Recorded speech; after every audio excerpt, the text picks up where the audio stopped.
और स्क्रीन के ऊपर मैं आपको स्क्रीनशॉट भी दिखा देता हूं कि किस तरीके से शादी के लिए आप लड़की को प्रपोज करते हैं और वो आपको ना बोल ही नहीं सकती है। दोस्तों दिसंबर 2025 में मेरे क्लाइंट ने मेरा मेंबरशिप ज्वाइन किया था। तो उनकी कंडीशन क्या थी ना, एक लड़की उन्हें बहुत ही ज्यादा ऑफिस के अंदर पसंद कर रही थी। उसने सामने से इनिशिएट भी कर दिया था और बातचीत शुरू हो गई थी। अच्छे से इंफॉर्मेशन शेयर करती थी, सामने से बहुत ज्यादा क्वेश्चंस पूछती थी और इन्होंने भी पूरी तरीके से अपनी मैस्कुलिन फ्रेम को मेंटेन करके रखा हुआ था कि मतलब साइलेंस को भी ये मेंटेन करना जानते थे, गैप भी देते थे, सारी चीजें अच्छे से जा रही थी। बट 5 मंथ्स के बाद जब किसी रीजन की वजह से उसे ऑफिस छोड़ना हुआ ना, तो कनेक्शन अचानक से डेड सा हो गया। 10-15 दिन बाद उसका सामने से ही कॉल आया, 1-2 दिन बाद और भी कॉल आया, मिलने की प्लानिंग हुई, सारी चीजें हुई। बट फिर भी जिसे कहते हैं ये चीजों को खुद से आगे नहीं बढ़ा पा रहे थे। इन्हें समझ नहीं आ रहा था कि कितना साइलेंस रखना चाहिए, कितनी बात करनी चाहिए, कैसे अटेंशन दी जाती है। उसी कंफ्यूजन की वजह से, जिसे कहते हैं लड़की भी बहुत ही ज्यादा कंफ्यूजन में थी इनको लेकर, तो एक तरीके से उसके मन में भी अट्रैक्शन गिरने लगा, इंटरेस्ट बहुत ही ज्यादा कम होता चला गया।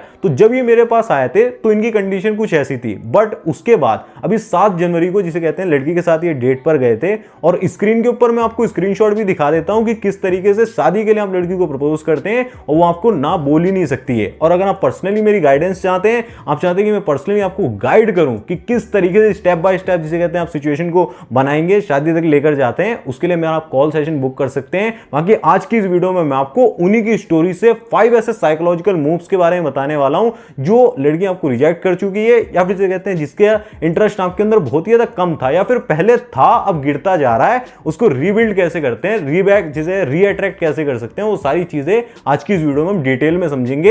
एक मैच्योर एडवाइस आज की वीडियो में मैं आपको देने वाला हूं। फर्स्ट पॉइंट होगा build curiosity then pull back. हम इंतजार भी उसी इंसान का करते हैं जिसकी हमारी नजरों में बहुत ज्यादा वैल्यू रही होती है। ज्यादा लड़कों को ये तो पता होता है कि ज्यादा अवेलेबल नहीं रहना है, एकदम से अपनी पर्सनैलिटी को रिवील नहीं कर देना है, थोड़ा साइलेंस भी मेंटेन करके चलना है, थोड़ा कोल्ड बिहेवियर भी शो करना है। बट वो सिक्के के दूसरे पहलू को पूरी तरीके से इग्नोर कर देते हैं। क्यूरियोसिटी बिल्ड करना वो जानते ही नहीं है, किस तरीके से क्यूरियोसिटी गैप्स उसके अंदर बिल्ड करे जाते हैं, जिसे फिल करने के लिए उसके अंदर इमेजिनेशन क्रिएट होती है। देखिए बेसिकली आप इतना समझ लीजिए कि जब तक आपकी प्रेजेंस स्ट्रांग नहीं होगी ना, कि आपकी प्रेजेंस उसे डीप इमोशंस फील नहीं करा पाएगी, तो समझ लीजिए कि आपकी एब्सेंस भी अट्रैक्शन को मारेगी। भले ही आप 4 दिन में एक बार बात करो, 4 महीने में एक बार बात करो, जिसे कहते हैं उससे डिस्टेंस से अट्रैक्शन मरने ही वाला है। डिस्टेंस से अट्रैक्शन बिल्ड करने के लिए क्यूरियोसिटी बिल्ड करनी होती है। ये आगे की वीडियो में हम समझेंगे। फिलहाल हम जानते हैं कि क्यूरियोसिटी बिल्ड कैसे करते हैं। क्यूरियोसिटी तब बिल्ड होती है जब आप पैटर्न्स को ब्रेक करते हैं। अगर आप लगातार सेम स्क्रिप्ट को फॉलो करते रहते हैं ना,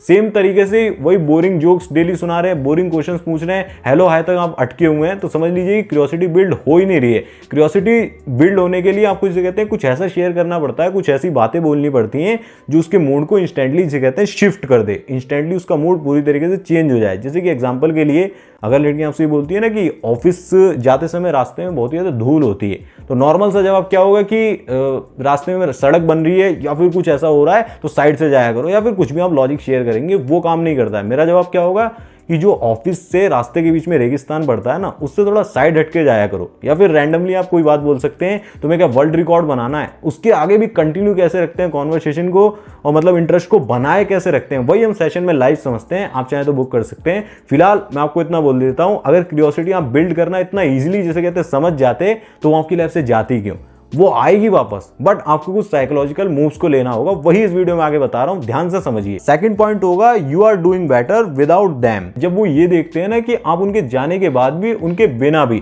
बहुत ज्यादा लाइफ में अच्छा परफॉर्म कर रहे हो, आपने न्यू स्किल सीखना शुरू कर दिया, आपने जिम ज्वाइन कर लिया, अपनी हेल्थ को प्रायोरिटी बना लिया, करियर को जिसे कहते हैं प्रायोरिटी बना लिया, पर्पस लेकर आ गए, तो ऑटोमेटिकली उनके दिमाग में एक साइकोलॉजी क्रिएट होती है कि ये मेरे बिना भी जिसे कहते हैं इसका लेवल अप ही हुआ है, ये अपने आप को ग्रो कर रहा है। और यहां पर एक इंपॉर्टेंट चीज आप ध्यान रखना कि रिजेक्शन के टाइम जो आपका बिहेवियर रहता है ना, वो सबसे ज्यादा इंपॉर्टेंट रोल प्ले करता है कि आप बिल्कुल भी इमोशनली ब्लास्ट नहीं करते हो, फोन पे जिसे कहते हैं ओवर लॉन्ग लॉन्ग टेक्स्ट नहीं भेजते हो, और साथ ही में रिजेक्शन को भी रिस्पेक्टफुली हैंडल करते हो। किसी भी तरह का ड्रामा क्रिएट नहीं करते हो कि मुझे छोड़कर मत जाओ, मेरे साथ क्या ही होगा, या फिर वो सारी चीजें नहीं करते हो, तो जब वो देखते हैं ना कि एक्चुअल में आपके साथ वो चीजें नहीं हुई जो एक्सपेक्ट कर रहे थे, रोएगा गाएगा, वो सब नहीं हुआ, उल्टा आपका लेवल और ज्यादा बढ़ता चला गया, तो वो चीज उन्हें हजम नहीं होती, वही चीज वापस लेकर आती है। बट एक वार्निंग मैं यहां पर दे दे रहा हूं कि कई बार ऐसा भी होता है कि वो सिर्फ आपकी सक्सेस, आपकी फेम या फिर जिस तरीके से आप ग्रो करते जा रहे हो ना, उस चीज को देखकर ही आपके लाइफ में वापस आते हैं। तो थोड़ा सा आपको टेस्टिंग पे भी रखना होगा, चीजों को देखना होगा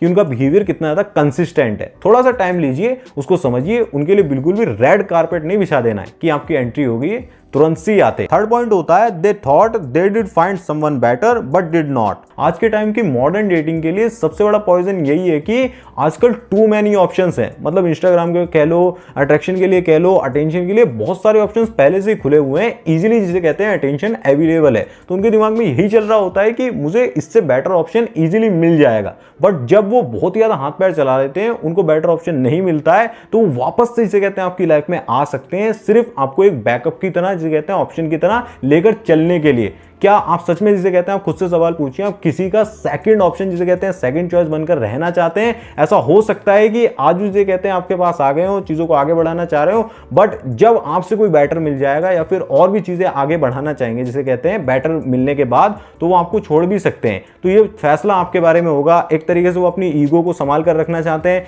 कि मेरे साथ ऐसा कैसे हो सकता है, मुझे रिजेक्शन कैसे मिल सकता है, उसके लिए भी थोड़ा सा झुक सकते हैं। बट यहां पर आपको रश बिल्कुल भी नहीं करना है, जल्दी से चीजों को एक्सेप्ट नहीं करना है और दूसरे रीजन को समझिए। थर्ड पॉइंट होगा they actually took time to grow. ये बहुत ही ज्यादा रेयर बट रियल पॉइंट होता है। ये एक तरीके का पॉजिटिव साइन भी होता है। कई बार ऐसा होता है ना कि लोग रिलेशनशिप के लिए रेडी ही नहीं होते हैं। कोई इमोशनल इमेच्योरिटी होती है, इमोशनल इम्बैलेंस होता है, मेंटल हेल्थ उनकी खराब हो रखी होती है, पास्ट ट्रॉमा वगैरह होता है, करियर पर फोकस करना होता है, ये सारी चीजें हो सकती हैं। बट समय के साथ एक तरीके से उन्हें थेरेपी वगैरह ली, अपनी मेंटल स्टेट को प्रिपेयर करा और दोबारा से रिलेशनशिप के लिए रेडी हुए, तो वो आपके पास वापस से आ सकते हैं। बट वेट करो। यहां पर एक इंपॉर्टेंट गोल्डन रूल आपको फॉलो करना होगा, किसी के लिए भी अब कभी आप वेट मत करो। फ्यूचर में अगर जिसे कहते हैं आपके दोनों रास्ते सेम हुए, वो एनर्जी आपके पास आई, दोनों वापस से मिले, तब आप सोचना, तब आप डिसाइड करना। लेकिन किसी के लिए जिसे कहते हैं वेट कर रहे हो, अपनी लाइफ पे पॉज लगा देना, वो बिल्कुल भी सही नहीं होता है। आपको लगातार ग्रो करते रहना होता है, लगातार चीजों को आगे बढ़ाते हुए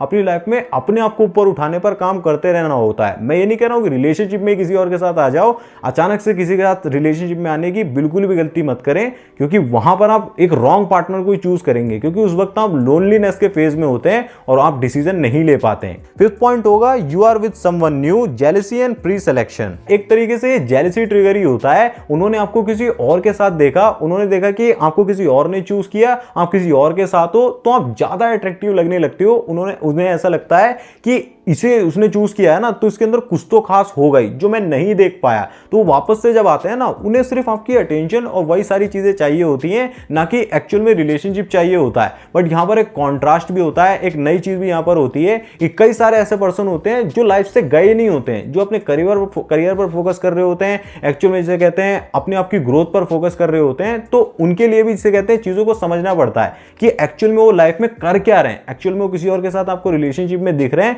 तो ही आप जिसे कहते हैं आगे बढ़े। अगर ऐसा नहीं है तो हो सकता है कि वो अपनी ग्रोथ पर फोकस कर रहा हो, उस पर ज्यादा टाइम दे रहा हो। बेशक ये गलती हो सकती है कि आपको बिल्कुल टाइम नहीं दिया, आपको बिल्कुल अटेंशन नहीं दी, इसकी वजह से आप कनेक्शन ही फील नहीं कर पाए। बट एक तरीके से वहां पर ये वाला एंगल अप्लाई नहीं होगा कि वो सिर्फ जेलसी की वजह से जिसे कहते हैं आपकी लाइफ में वापस आ रहे हैं। फिफ्थ पॉइंट होगा सेकंड गेसिंग एंड रिग्रेट। सब कुछ यही कनेक्ट होता है। आज के टाइम पर बहुत ज्यादा ऑप्शंस होने की वजह से डिसीजन लेने में इतना ज्यादा कॉन्फिडेंस आ ही नहीं पाता है। होता क्या है ना कि जब आप सोशल मीडिया पर किसी की सिर्फ अच्छी लाइफ को देखते हैं कि वो अपने फेलियर्स को, अपनी डाउनफॉल को या फिर अपना रोना गाना, जो भी उसकी लाइफ में प्रॉब्लम्स चल रही होती है, उसे शेयर नहीं करता है, सिर्फ अच्छी अच्छी चीजों को शेयर करता है, तो एक तरीके से hot and cold behaviour create होता है कि इसकी लाइफ तो बहुत ही ज्यादा अमेजिंग जा रही है, बहुत ही ज्यादा मजा कर रहा होगा लाइफ में। बट एक्चुअल में वैसे चीजें वर्क नहीं करती हैं। उसकी लाइफ में भी वही सारी चीजें चल रही होती हैं जो और लोगों की चल रही हैं। बट आपको क्या दिखा रहा है, वो आपको एक तरीके से ऐसा लूप में फंसा देता है, प्रेजेंट कर देता है कि आपको उसके पास जाना ही पड़ता है। इसीलिए फिर आप सोचने लगते हो कि कहीं मैंने गलत डिसीजन तो नहीं ले लिया। उसके बाद एक तरीके से लूप क्रिएट हो जाता है, पहले जाना फिर आना, और उसके बाद डाउट बहुत ही ज्यादा पैदा हो जाता है। तो आप मेरे भाई पूरी तरीके से क्लियरिटी डिजर्व करते हो। आपको इसे कहते हैं कंफ्यूजन बिल्कुल भी नहीं चाहिए होता है। क्लियरिटी क्या होती है कि आपका अपनी ग्रोथ पर सबसे ज्यादा फोकस होना चाहिए। बाकी आपकी लाइफ में डिस्ट्रैक्शंस आ रहे हैं, चीजें थोड़ा खराब हो रही हैं, उस पर आपका ध्यान इतना ज्यादा नहीं होना चाहिए। आपका वर्क चलता रहना चाहिए। और कई लोग ऐसा बोलते हैं कि मेरा मूड खराब है, मैं कैसे काम करूं, जिसे कहते हैं ब्रेकअप हो गया या फिर चीजें नहीं जा रही है मेरे अकॉर्डिंग। तो आप भरोसा रखिए, मैंने ये चीजें देखी हुई हैं। जितना ज्यादा कोई इंसान जिसे कहते हैं प्रॉब्लम्स को फेस करके आगे बढ़ता है, उतना ज्यादा जिसे कहते हैं एक्चुअल में उसकी कैपेसिटी बढ़ती है, और कैपेसिटी बढ़ने के साथ ही उसके पास एक बेटर रिलेशनशिप आता ही है। अब एक इंपॉर्टेंट क्वेश्चन आता है, what should you do if they come back. अब अगर कोई इंसान जाकर वापस आता है ना,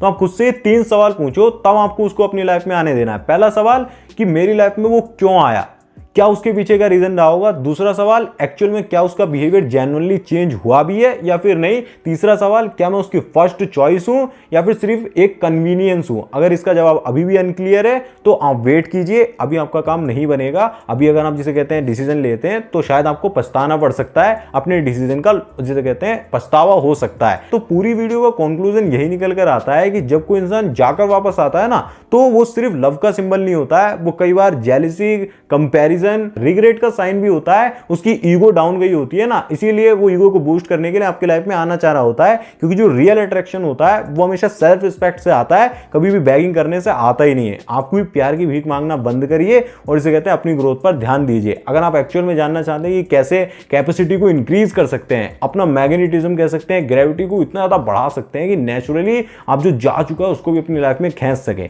काफी सारी चीजें होती हैं, वो हम डिटेल में एक सेशन में बात कर सकते हैं। अगर आप इंटरेस्टेड हो पर्सनली मुझसे कॉल पर बात करने के लिए, उसे बुक करने के लिए मैंने आपको डिस्क्रिप्शन में लिंक दे दिया है, एक बार चेक कर सकते हैं। बाकी अभी नेक्स्ट लेवल पर जाने के लिए आपको मेरा ये वीडियो जरूर से देखना चाहिए, जिसमें मैंने धुरंधर मूवी के जो हमजा अली अंसारी का कैरेक्टर था ना, बैड बॉय पर्सनैलिटी थी, उसको पूरी तरीके से सीन्स के थ्रू डिकोड करके बताया हुआ है कि कैसे बैड बॉयज इजीली जिसे कहते हैं लड़की को स्टील करते हैं। उस तरीके से आप स्टील करोगे ना तो चीजों को बहुत ही इजीली जिसे कहते हैं आप संभाल पाओगे। बैड बॉयज पर्सनैलिटी डेवलप करने के लिए इस वीडियो को जरूर से देखें। बाकी अगर आपका टाइम नहीं है, बाकी अगर आपके पास टाइम नहीं है तो बाद के लिए भी सेव कर सकते हैं, क्योंकि आपके टाइम से ज्यादा कोई भी चीज कीमती नहीं है। मैं मिलूंगा आपसे उस वीडियो में, तब तक के लिए आप इस वीडियो को देखते रहे। धन्यवाद, जय श्री राम, अपना ध्यान रखें, खुश रहें।